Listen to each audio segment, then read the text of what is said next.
I liked listening to music live.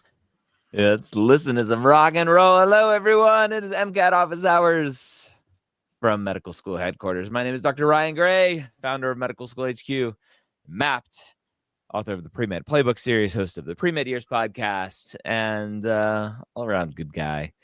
Joining me today, Petros Minasi, VP of Test Prep and Tutoring at MSHQ. You have 25 plus years of MCAT experience, Petros. That's I would venture to guess there are not many people out there who are still helping people with the MCAT with as much experience as you do. You have. Maybe there might be a few, but nah. Yeah. Nobody. We'll just say that. No. Petros, it's October 28th. We are a week removed from MCAT registration. Did you hear any horror stories from registration this year? I mean, I didn't hear any horror stories, which is good news. I heard good stories, right? As far as people getting the test date that they wanted, the location that they wanted. Couple cases where, okay, I didn't get my first choice. I have to test a day later. Fine, right? I didn't get the Friday. I got the Saturday. One thing that kind of struck me is that people are registering for the June and July dates now. So just, heads up to anybody who's thinking of testing in later on in the year, right? What might seem like, 8 months away, 7 months away, and it's a long time. If you know when you're going to test, sign up, because people are signing up for those dates. Yeah. Historically, they wouldn't have been open this early, but they are open. So sign up for them. And then definitely sign up for the alert system that the AMC has.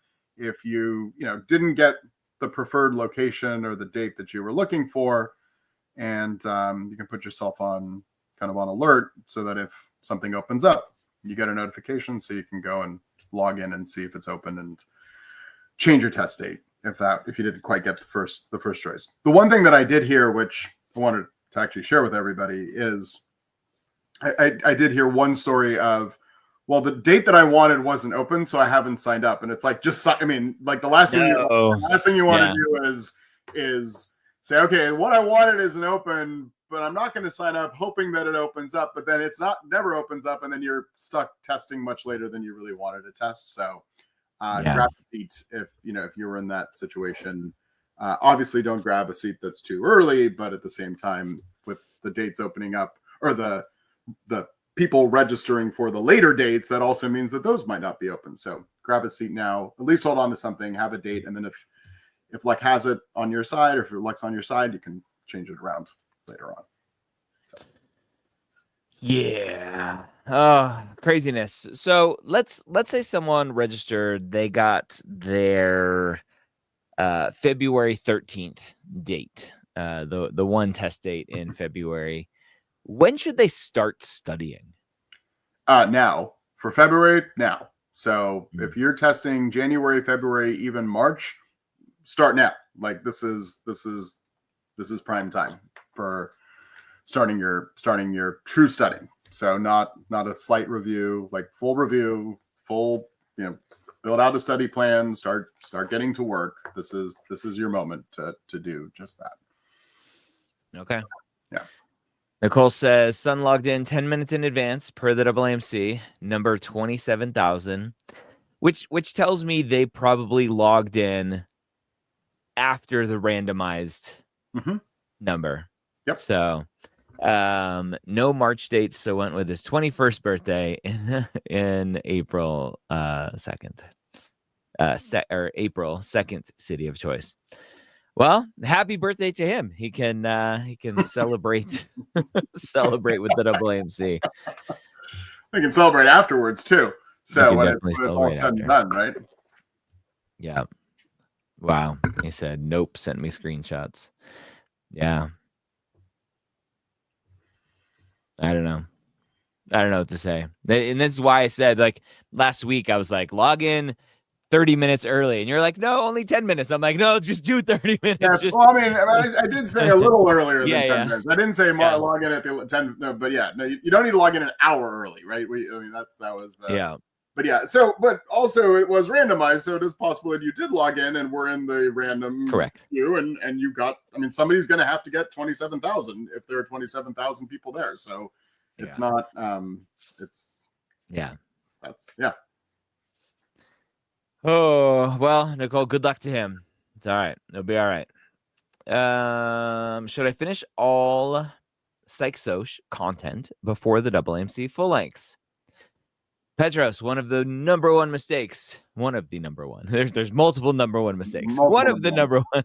One of the biggest mistakes is students doing too much content review before jumping into questions and full lengths. Yeah. Let's hear. I would say if you're, if you've got the major stuff down, start taking. I mean, it's okay to start taking full length exams. It's still a little early to start taking full length exams for a January test date. Next month, or like 3 or 4 weeks from now, probably more accurate as far as timing, depending on your schedule, depending on what else you have going on. But then you can start letting the full lengths decide for you, what the what it is you need to be reviewing, right? So that's the bottom line, is what it is. Your performance. Yeah. How often are the MCAT books updated? Princeton Review for APs. Oh, APs, like the old school high school tests. Right. But the books are updated every year, aren't they? I mean, according to the cover, they're updated every year. Whether or not, I mean, let's be honest. Like, the cover's always going to be updated. That's what any good publisher is going to do. I mean, college textbooks do this, right? We're using the 10th edition, not the 9th edition. How much actually changed between the 9th edition and the 10th edition is questionable, unless you go buy both editions and do a cross-reference of every single page. Maybe the font changed, maybe, some tweaks here and there were adjusted. So, let's be honest, the MCAT content does not significantly change from year to year. When there is a significant change, they make an announcement about it. They haven't made an announcement about it in some number of years, as far as we're removing this and we're adding this, or this will no longer be tested, et cetera, et cetera. So if you want to make sure that you have the newest edition, go get the newest edition. But at the same time, I can tell you from experience, you don't necessarily need the newest edition, because any good publisher is going, who's relying upon book sales as being a revenue generator, is going to, of course, create an urgency around a new edition that comes out, put a new cover on it, make it look distinct from the previous edition. You go onto Amazon, right? The new edition is coming out. Oh, I need the new one, even though I might have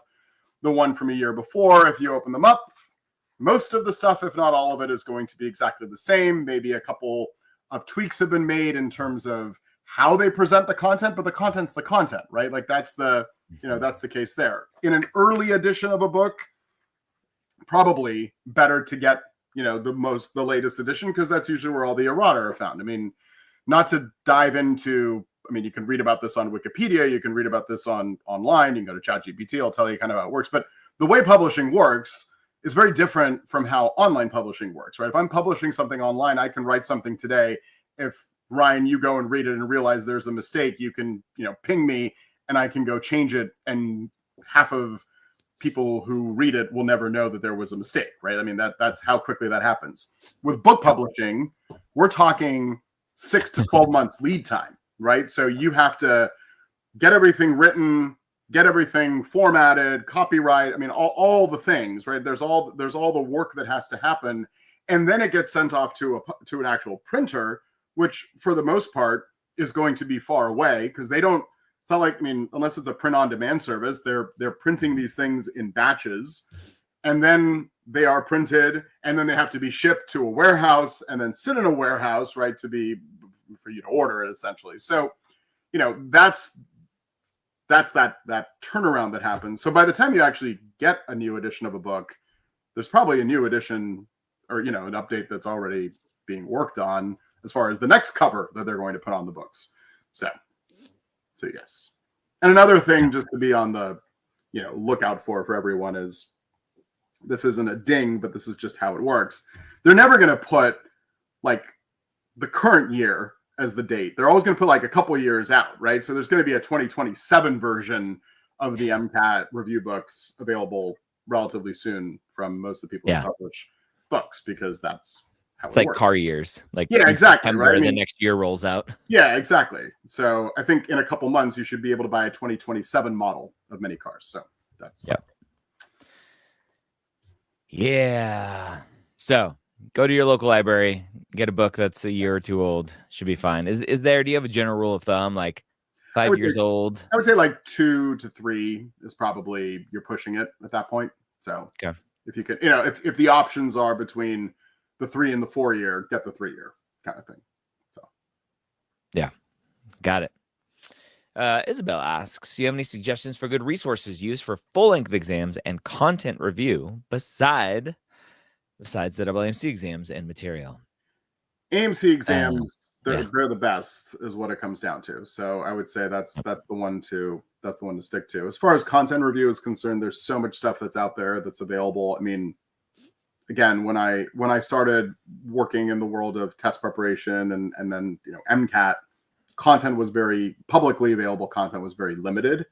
That is not the case today, right? There is more. I mean, content is free. Actually, I was at now like 15 plus years ago, Saul Khan was giving a talk, and he said something, which this was before they even had Khan Academy for MCAT. He said content's free, right? Like, and content's only going to get more free and more accessible. So, from that perspective, I think it's a matter of finding ways for you that work for you as far as learning content or reviewing content that allow you to retain it.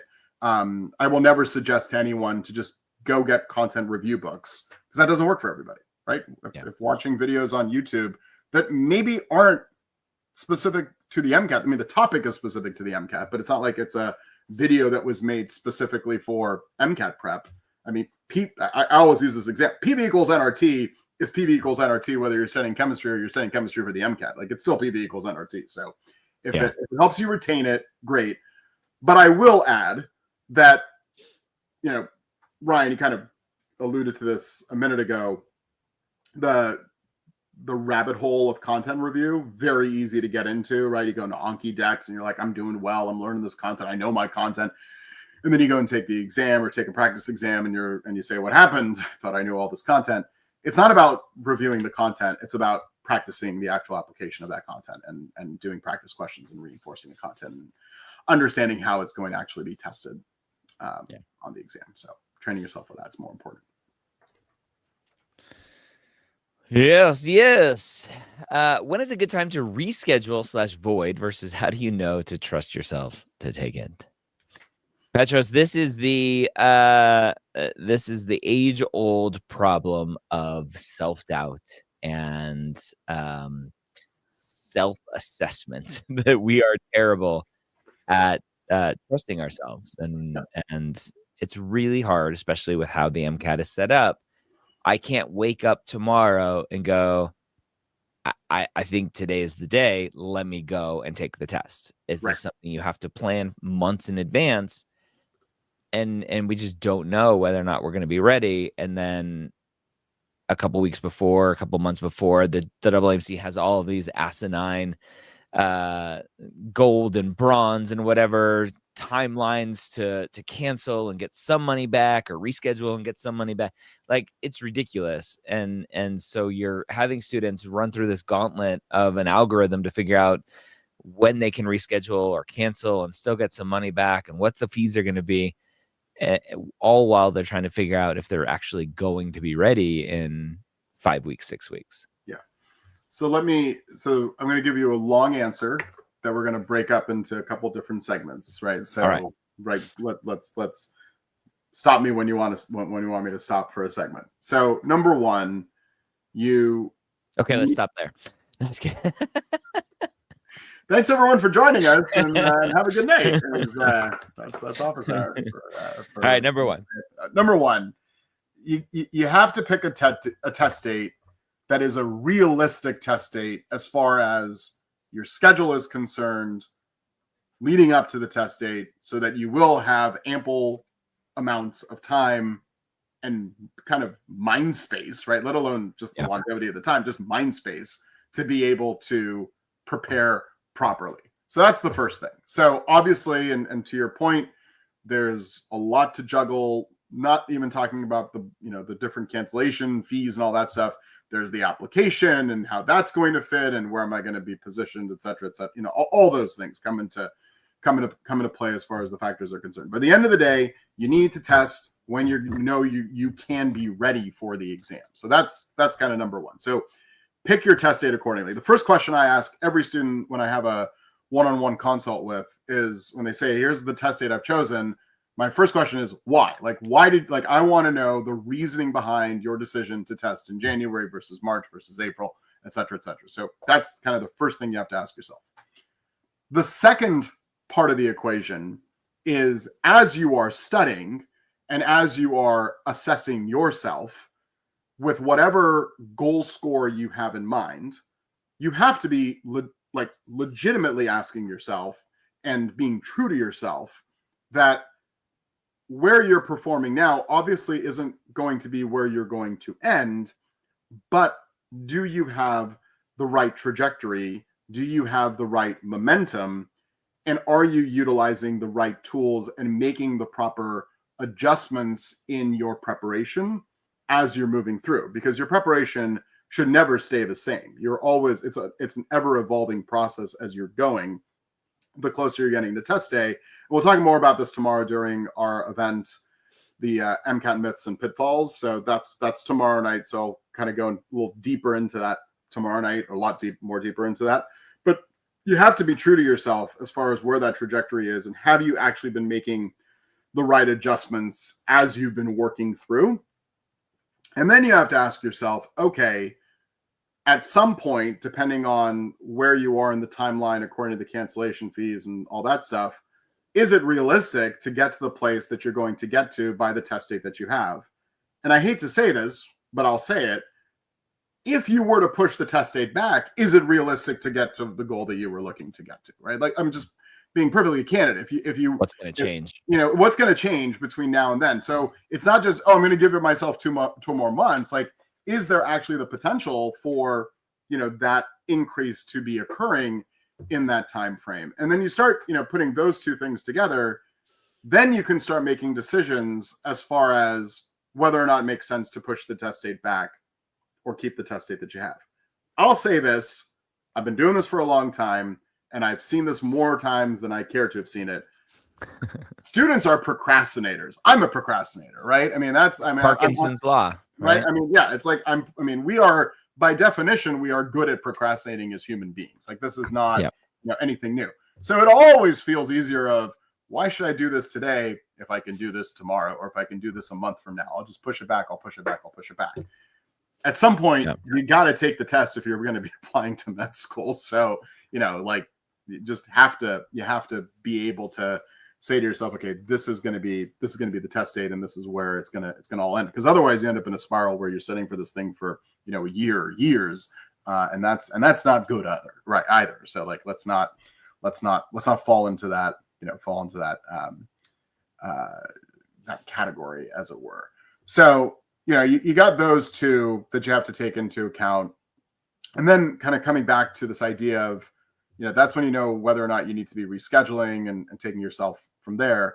As far as trusting yourself, it's not about trusting yourself. It's about, it's a little bit about trusting yourself, but it's also about trusting the numbers, right? Trusting the performance that you're seeing as far as the actual scores. Like, there's the thing that I really don't like hearing is when students say, well, hypothetical, I've been scoring a 505, but I really want a 515. And I think on test day, it's just going to, I had that conversation earlier this year with someone who was like, just magically 10 points are going to, appear out of the sky. If you're consistently scoring at a 505, 506, I would place money that you're probably going to score around a 505 to a 506 on the actual day of the exam. Somewhere within the 4-point range, one way or the other. Okay, fine. But like, that's probably where you're about to score, right? I've been able to lift 20 pounds, but tomorrow I'm going to lift 30. Like, no, probably not. Like, there's that. As far as voiding the score, so if you've taken the exam and you have an opportunity to void the test at the end of the exam, that one's a little trickier. Really, the only reasons for voiding an exam score would be if you got like sick during the exam. I mean, I've had this happen where students are like, literally my fever started to develop as I was taking the exam. It's like, all right, you should have voided your score, and they voided their score. Like that makes sense. Or you know that you somehow forgot to answer, like not even randomly choose answers, but 2 passages in the section, or in each section you missed a passage. And like, if you know that, hey, this is definitely not going to be working out, then yes, it makes sense to void the score. What you don't want to be doing is taking the exam, sitting there for 7.5 hours, and then going, oh, that felt really hard, and I'm really tired, and I'm sure I didn't do well. Okay, I'm going to void the score, and I'll just procrastinate this and take this 2 months from now. I mean, that's where you don't want to, that's where you don't want to find yourself getting to. So, all righty, I love it. I love it. What are the biggest mistakes to avoid when preparing for the MCAT? Asks Nolan Van Sickle 7682. Love the videos, Dr. A. You're awesome. No, you're awesome. What do you think? Big mistakes. Big mistakes. Falling into the content review trap, and kind of the falsehood that I'm going to do well in the MCAT because I've learned all this content. I've been, I read all the chapters, right? Okay, good for you, right? That's great. What else have you done, right? What else have you done in terms of actually synthesizing all that information? So that's I think the big mistake that students make is they fall into this false sense of security that I'm doing well, or I'm doing something, and therefore my score must be improving. Just because you're doing something doesn't necessarily mean you have improvement, right? So I feel like I say this every week. I'll say it again, just so that it's ingrained in everyone's minds, and for those of you that haven't been here, hear it. Setting for the MCAT should always feel uncomfortable, right? There's never a point in time that you should be like, oh yeah, like this is going swimmingly. No, if it's going swimmingly, that means you're not doing it right. You need to be challenging yourself if you're expecting a score improvement. So there's kind of that's the big mistake, is that students fall into a rhythm, but don't necessarily change the rhythm as their preparation evolves. It's the same thing that happens in school. It's the same thing that's going to happen to you in med school. It's the same thing that happens to you professionally, right? If you're doing the same job that you've been doing for, a year, I mean, literally the same tasks that you're doing, and then you're asking yourself, well, why am I not being promoted? Well, it's because you're not expanding yourself, right? You're not changing kind of what it is that you're ultimately looking to grow. So you have to be looking for those opportunities as it were. Always look to be uncomfortable. Always look to be uncomfortable. That's the quote of the day. It's such a good life skill, let alone for the MCAT, is just being uncomfortable.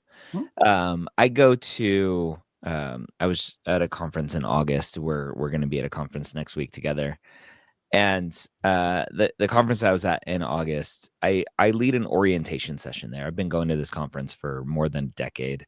And so I lead an orientation session for newbies that go. And I do it with a friend that I've been doing it with for a while. She also has been there for over a decade at this conference. And my number one tip for the kind of newbies at this conference is just learn to be uncomfortable. Throw out social etiquette when you're at the conference, but into conversations. Like throw yourself into these piles of people, these groups of people. Just be uncomfortable. Just kind of stepping up and awkwardly just kind of listening. And someone will go, "Oh, there's a new person here. Let's open up the circle a little bit wider." Right? That's just one example of being uncomfortable, obviously in a very specific situation of being at a conference and networking and trying to get involved. But it's everywhere. It's going to the gym and being uncomfortable that you don't know how to use the equipment because you want to start to better yourself and have a good fitness routine. It's showing up and studying material for the MCAT that you know is really hard for yourself. Mm-hmm. But the only way to get better at it is to show up and keep trying it. So if you're, I mean, like if you're really good at a thing, you're going to stay good at that thing. You're not going to get better at anything else. So that's the that's the bottom line. The other thing, just to add, as far as big mistakes, is also getting fixated on the score. I know that sounds weird because we're trying to improve our scores, but if you get fixated on your score, it gets harder to make improvements. Yeah, fixate on getting more questions right. What do I need to do to get a question right that I got wrong? And if you're able to change that, the score will improve. So I was watching a video yesterday of a place kicker who is trying to make an NFL team to kick field goals and do kickoffs and stuff. And he finally got his chance to do to work out for an NFL scout team, whatever. And he kicked about 12 balls and then started to get some instruction from this guy, some tweaking of things. And the kicker, who's like narrating and talking about all of these things, was talking about how he was just nailing him. He made like 11 of 12 and was doing great. It was super windy day. And the person, this coach was like, do this, do this, do this. He was kicking the ball too high, basically. And he wasn't driving through the ball, apparently. And the dude's objectively or subjectively, I guess, worst kick, because it was a complete whiff, like nowhere near the goalpost, pulled it way left. The coach was like, that was your best kick of the day. Because the coach isn't looking at the score, the goal, right? So the end point. He's looking at all of the little pieces of the skills that lead up to now then trying to kick it between the goalposts. And now that he has all those pieces, he'll practice that 100,000 times or whatever, however many times. And eventually he'll have the consistency of 11 out of 12, but at a much higher efficiency, right? And probably, probably a more efficient kick in the long run. So maybe he'll be 199 out of 200 now, as far as his concerned. Let's go. I'll take those odds. Yeah, exactly. Right. That's 100%. It's a great story, actually. So that's thank you for that. I'm going to steal it now. I'll send you the video. So it's a good video. I'd love to see it. But that's exactly it. I mean, people always say, like, what does a coach do? Well, that's what a coach does, right? Like that's what a tutor will do, right? Like that's when we're tutoring students here, like that's what we're doing. People always ask me, like, what do your tutors exactly do? I'm like, well, they don't sit there and read you content. You can read that on your own. They're going to be observing those little tiny things and creating those optimizations so that you have more consistency across the board. It's never good enough to think like this, to say, well, I got this question right, therefore I must know this information. It's only right when you say, I can get this type of question right 50 times in a row, then you know it, right? Then you actually, or you can teach it to somebody else, then you actually know it. So yep. I don't know where I've heard, I don't know if this is you or I heard someone else talk about like the difference between like an amateur and a professional. An amateur practices something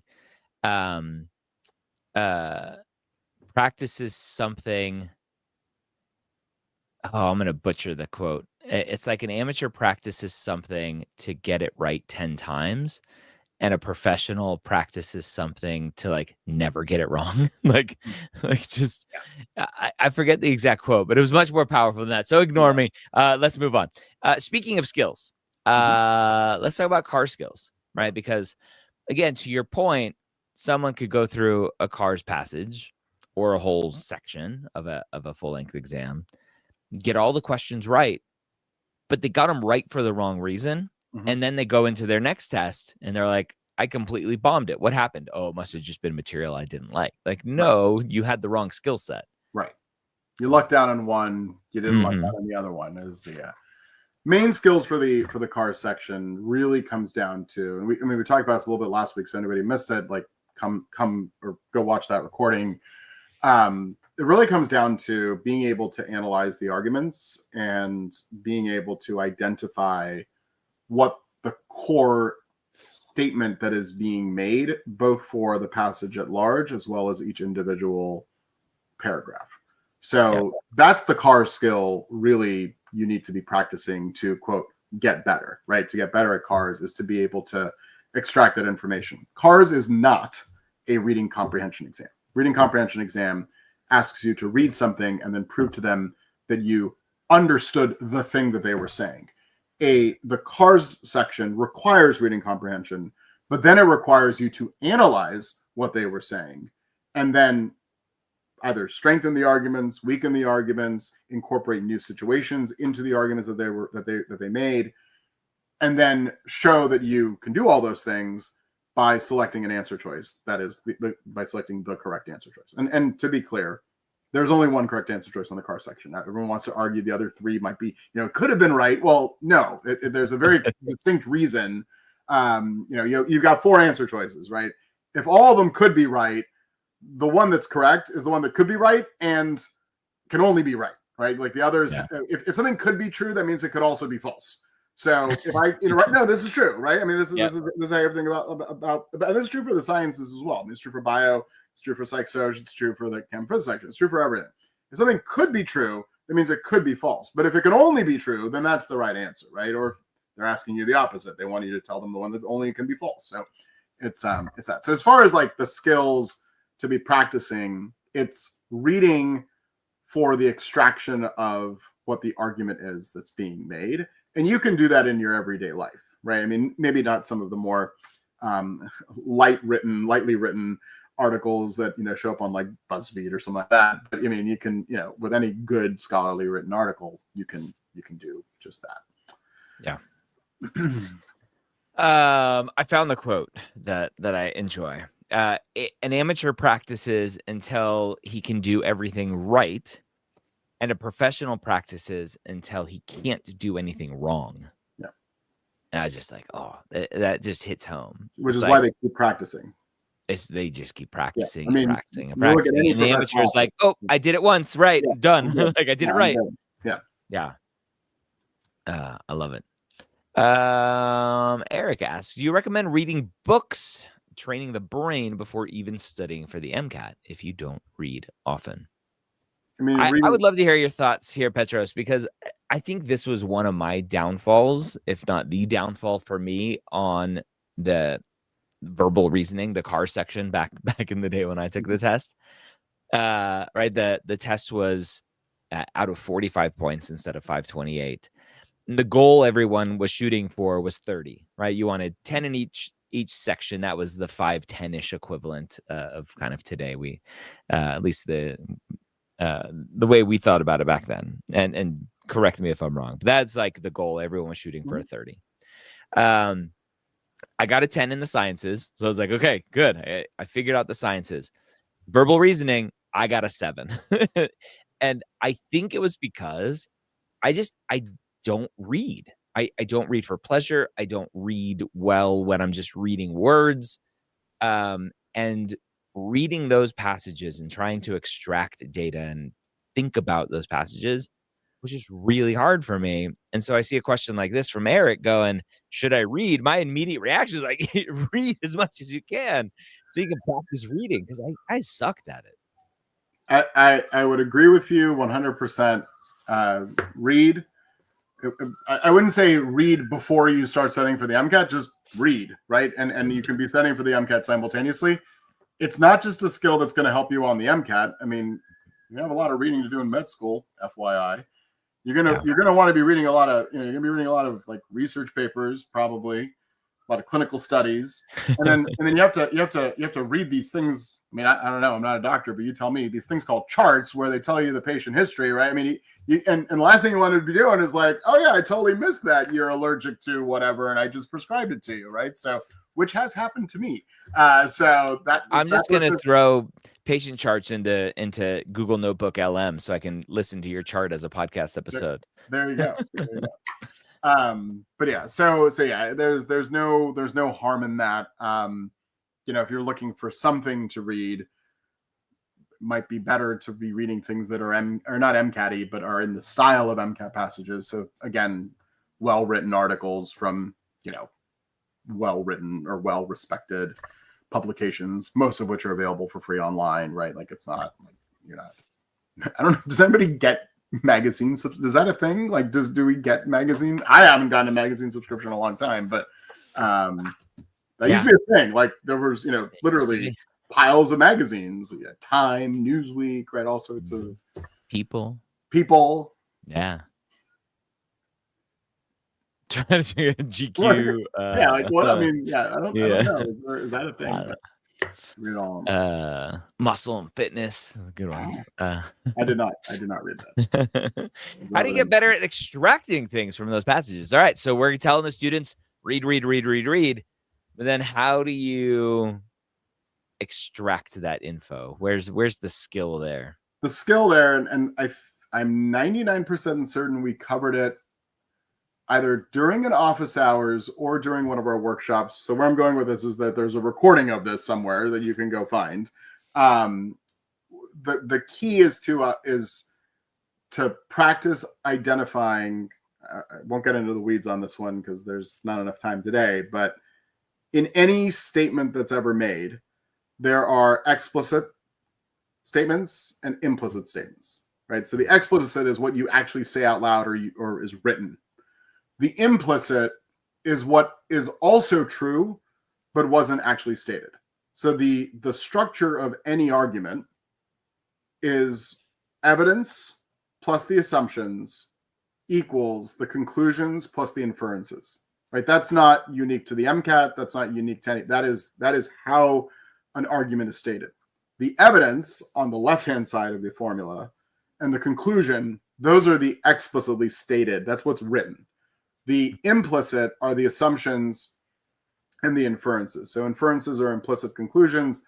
Assumptions are implicit evidences that must be true in order for the evidence plus the assumption to equal, or in order to get from the evidence to the conclusion. So if the evidence is, I ate this pizza, therefore it is the best pizza, the assumption, right? The assumption that you have to make in order for my statement to be true is that I have tried other pizzas, and in my judgment, I don't think anything else is as good. So now I want pizza, but that's Thanks a lot for that. Close to dinner time in some places, so it's 5 o'clock somewhere. That means pizza time. Is April 25th a late date to take the MCAT? No, it's perfectly fine. Make sure you're chipping away at that application as well. All right. Any questions over here from the Instagram? Covered most of those. Awesome. You have a presentation here. Do you want to jump into this? We have time for it. We have a small question. Yeah, it's a good one. Okay. It's a good little skill, which is a little different. But here, so let's put it up, and I think there it is.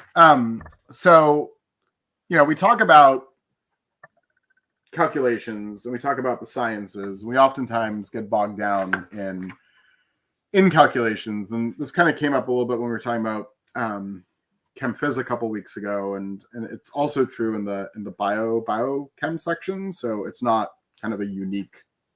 Math exists in all places is what it comes down to. So the idea here is I want everybody to get comfortable. So it's back to the theme of get comfortable feeling uncomfortable, but get comfortable being uncomfortable with some of these numbers and being okay with it. Now, I'll show you what I mean by this. So I'm not a big Halloween person. I'll admit that, but we are in the week of Halloween.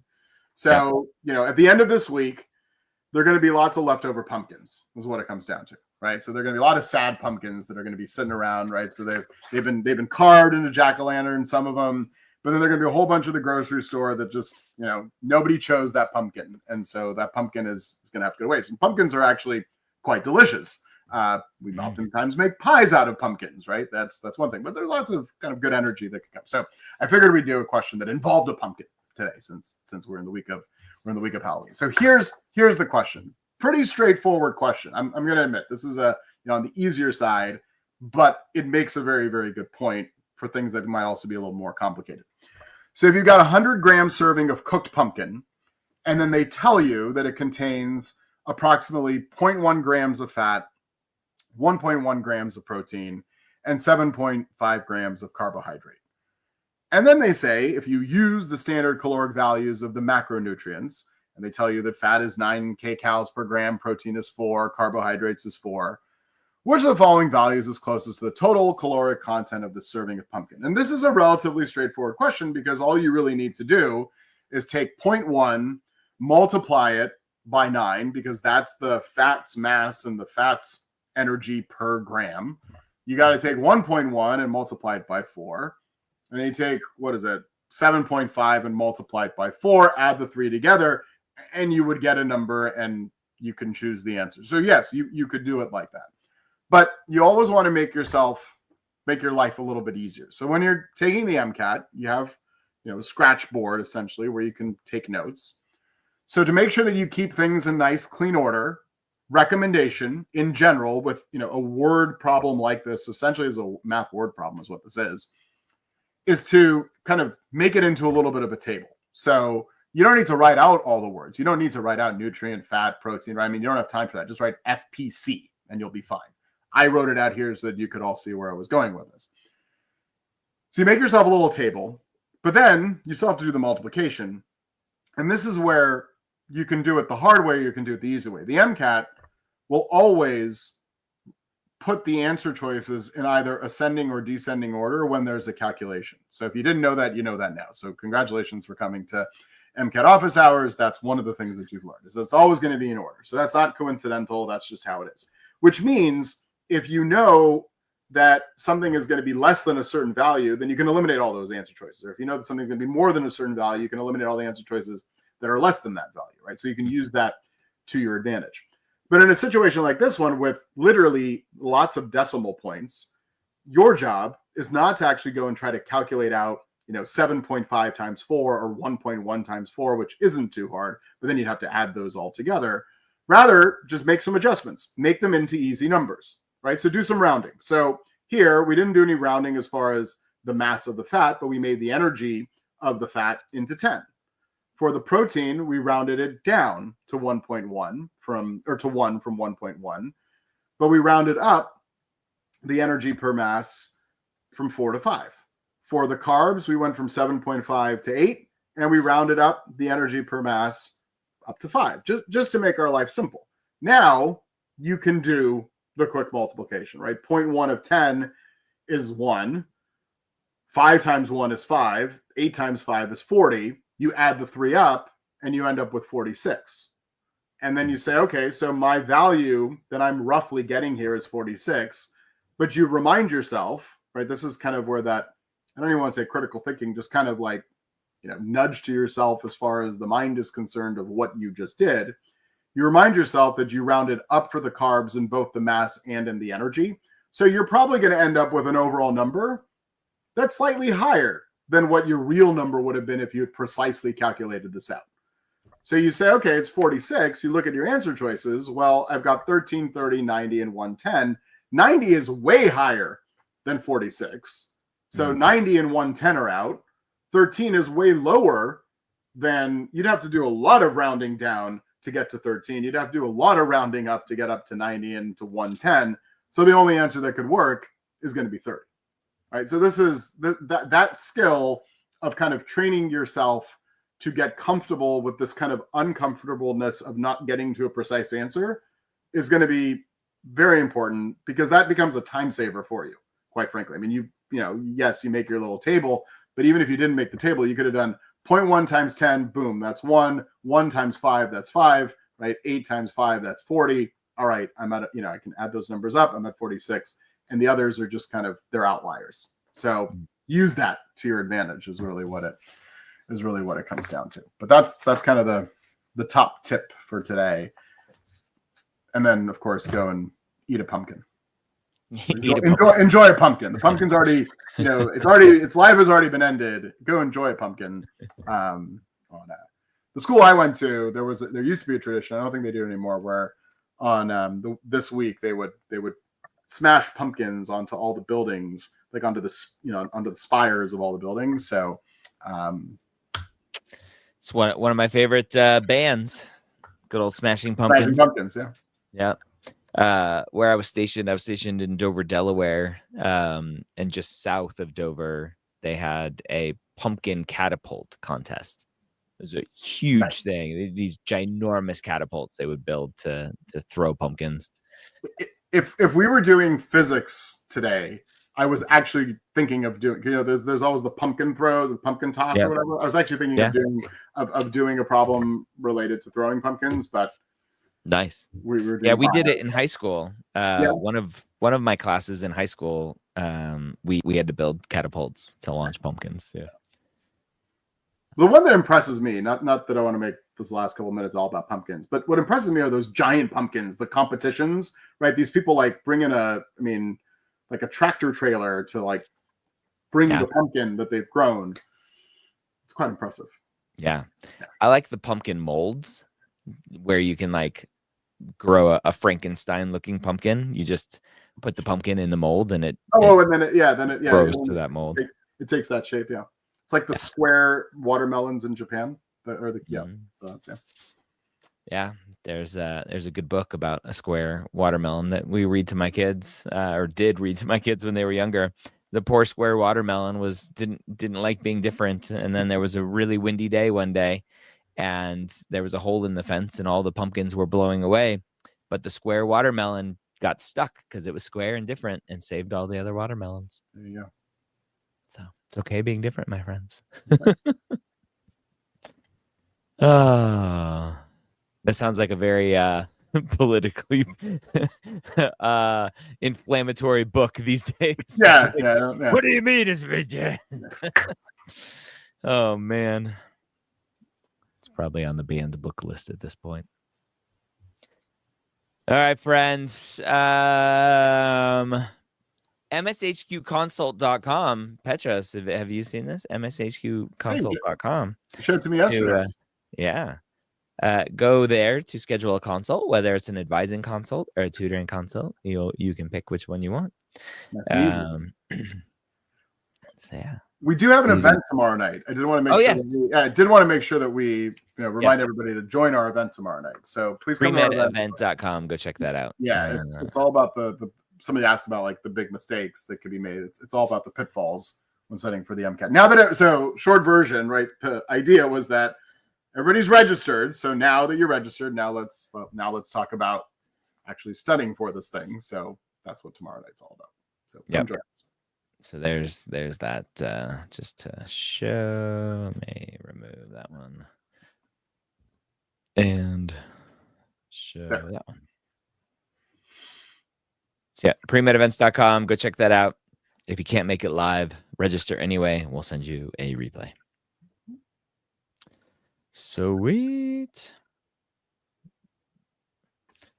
All right. I think that is all the questions for today. Thank you, everyone. We'll see you next time. We won't be here next week, though. Petros, you and I will be at a conference. So we will. We'll be hanging out with a bunch of deans and directors of admissions and other people, the AAMC people, learning about changes potentially to the MCAT and what that might look like moving forward. So we'll be hanging out at the AAMC conference. So we'll come back and share whatever news we have with you the following week. But hopefully that there are no changes to the MCAT. So that's the yeah. Or maybe there are, and you no longer have to go to Pearson to take the test anymore because they figured out how to do it at home. Said no person ever. Here's how they do it. They ship everyone a VR headset, and so there's no like cameras or anything that can film the screen. There you go. All right, everyone. Have a wonderful week. We'll see you soon. Bye. Bye.